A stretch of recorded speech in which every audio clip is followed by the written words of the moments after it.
In Christ alone, my hope is found. Shalom, saudara-saudara yang kekasih, selamat sore. Hari ini saya ingin berbicara tentang zaman baru. Saudara, Yohanes Pembaptis dalam Matius pasal 3 ayat yang kedua mulai melayani, dan berita utama yang selalu diulang-ulang oleh Yohanes Pembaptis adalah bertobatlah, sebab kerajaan Allah sudah dekat. Begini saudara, pada zaman yang lampau, Allah menyatakan diri dan bekerja melalui alam dan memelihara seluruh manusia melalui alam ini. Allah mengutus nabi-nabi terbatas pada umat pilihannya, yaitu orang Israel. Sedangkan untuk sisa umat manusia yang selebihnya, seolah-olah Allah membiarkan mereka melakukan segala sesuatu sekehendak hatinya. Itu yang dikatakan oleh Rasul Paulus dalam Kisah Para Rasul pasal 14 ayat 15 sampai ayat yang ke-17. Namun, sejak Yohanes Pembaptis yang diutus menjadi pendahulu Tuhan Yesus, kerajaan Allah menghampiri umat manusia, terbuka untuk semua umat manusia, dan Yohanes memberitakan bahwa semua orang bisa masuk ke dalam kerajaan Allah kalau dia mau. Tuhan Yesus meneguhkan berita Yohanes ini dengan perkataannya dalam Matius 11 ayat yang ke-12 dalam firman Allah yang hidup terjemahan, dan sejak Yohanes Pembaptis mulai berkhotbah dan membaptiskan, sampai sekarang ini banyak orang berbondong-bondong menuju kerajaan surga atau menuju kerajaan Allah. Ya saudara, memang dibuka untuk semua orang, tapi berita utama yang harus didengar oleh semua orang adalah bertobatlah, sebab kerajaan Allah sudah dekat. Kerajaan Allah hanya bisa disambut dengan pertobatan. Kenapa?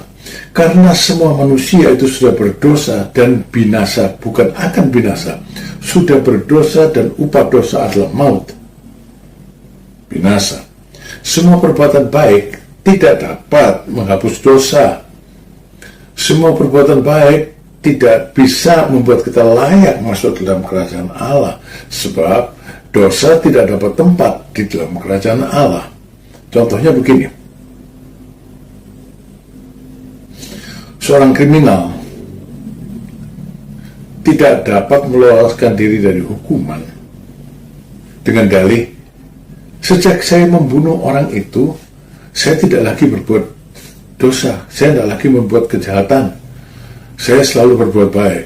Perbuatan baiknya tidak menghindarkan dia dari dosa pembunuhan yang pernah dilakukan, atau perampokan, atau pencurian yang pernah dilakukan. Dia harus mendapat hukuman dari dosa yang telah dilakukan, kecuali dia mendapatkan grasi atau pengampunan. Saudara, itu kita tahu di dunia berlaku hukum yang demikian, dan Allah menerapkan hukum yang sama, atau dunia meniru cara Allah. Ya, pengampunan mengakhiri dosa. Saudara, siapa yang diampuni dan bagaimana seorang diampuni, itu kan hak prerogatif pemerintah, penguasa. Di Indonesia, hak prerogatif presiden untuk memberikan grasi seorang, misalnya dijatuhi hukuman mati. Kalau presiden memberikan grasi, ya orang itu lepas dari hukuman mati, terlepas dari dosa apapun yang pernah dilakukannya yang layak memberikan dia hukuman mati. Saudara, orang berdosa, orang kriminal tidak punya hak untuk menawar. Enggak, saya berbuat baik aja ya, saya nanti luput dari hukuman. Satu-satunya jalan adalah menerima pengampunan. Sudah itu, berbuat baik supaya tidak dihukum lagi. Allah menentukan pola yang sama. Masuk akal toh? Dosa harus diampuni, baru dimulai dengan babak yang baru. Pengampunan dosa satu-satunya adalah pertobatan. Pertobatan itu berarti mengaku salah. Iya, saya mengaku salah Tuhan. Saya menyesali kesalahan saya. Sekarang saya menghampiri Engkau, mohon anugerah-Mu, mohon pengampunan daripadamu. Aku menyesali semua dosa yang sudah aku lakukan. Aku tidak akan mengulanginya kembali. Saudara, dan Tuhan Allah bilang, satu-satunya pengampunan adalah melalui Tuhan Yesus. Tidak ada cara lain yang bisa didatangi manusia untuk mendapatkan pengampunan, melepaskan diri dari kebinasaan neraka, menerima keselamatan, masuk dalam kerajaan Allah, kecuali melalui Tuhan Yesus. Dalam Kisah Para Rasul 4 ayat yang ke-12 dikatakan, dan keselamatan tidak ada di dalam siapapun juga selain di dalam Dia. Sebab di bawah kolong langit ini tidak ada nama lain yang diberikan kepada manusia yang olehnya kita dapat diselamatkan. Diselamatkan berarti boleh masuk ke dalam kerajaan sorga. Saudara, kita hidup di zaman baru. Bukan zaman gimana kita hidup semau-maunya sendiri karena tidak tahu mana yang benar, apa yang harus dipilih, meraba-raba tentang siapa itu Allah. Tidak, saudara. Kita ada di zaman pencerahan. Kerajaan Allah sudah dekat. Kerajaan Allah sudah dekat.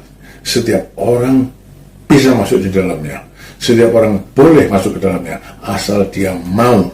Mau berarti mau bertobat, terima Tuhan Yesus sebagai Tuhan dan Juru Selamatnya. Hiduplah di zaman yang baru, perjanjian yang baru, dalam kasih karunia dari Tuhan Yesus Kristus.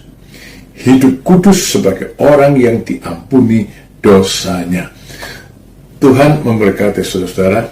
Terima kasih sudah mengikuti renungan senja ini. Amin.